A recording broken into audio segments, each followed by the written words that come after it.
Hi gang, welcome to Watercraft Talk.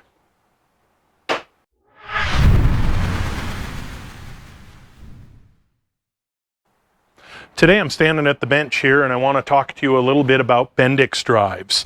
I had a customer bring a machine in the other day that we worked on. It was Kawasaki X2. Brent had just, he's a good customer.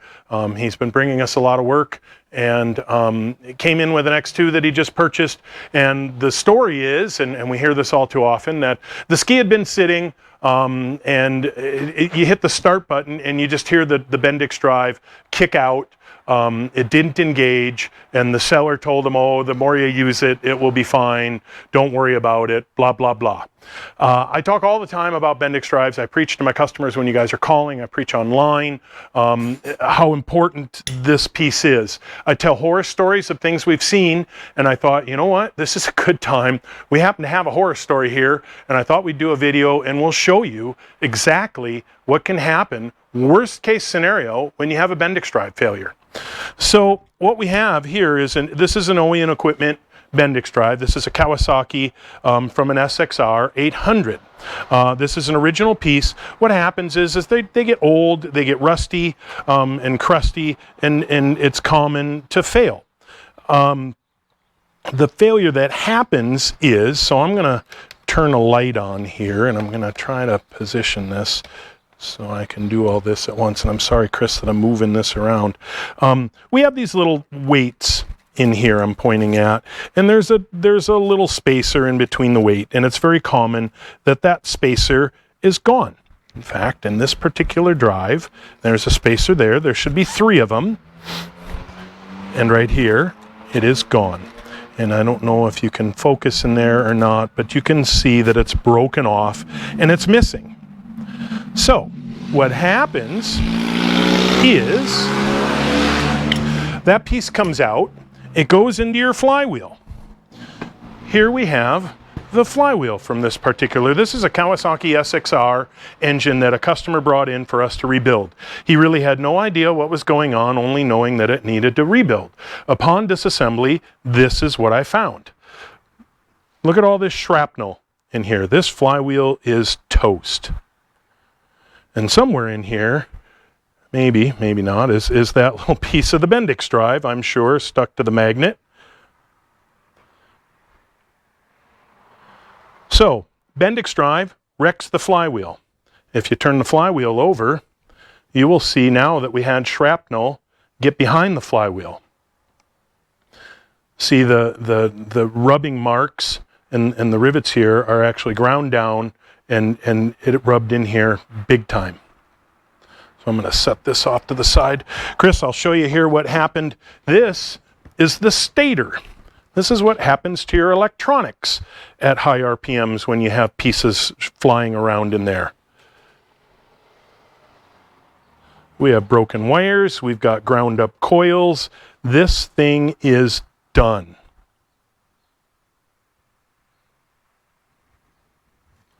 So, bad Bendix, bad flywheel, bad stator. I'm going to continue on because it just keeps getting better.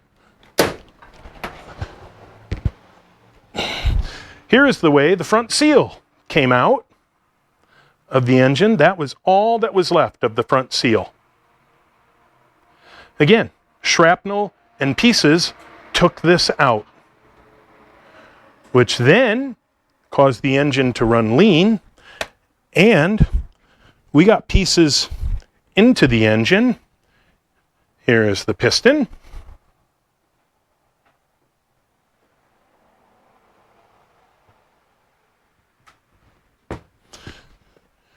Here is a dome from the head.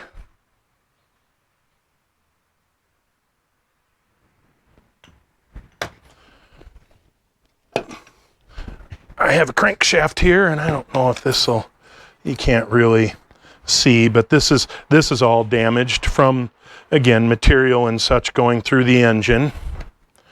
We won't focus too much on the crank because that's not going to come through so well on the video. But here's the engine cases, and look at all the damage done to the front of the engine case. But worst case, on the inside, we have parts trying to get out, hitting the crank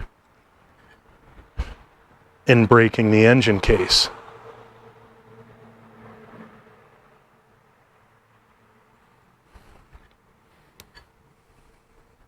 Then let's look at the cylinder.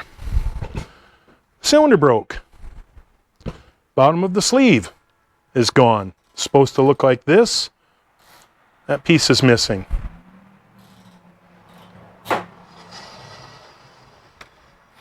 So, and I know I've told this story 100 times before, this is not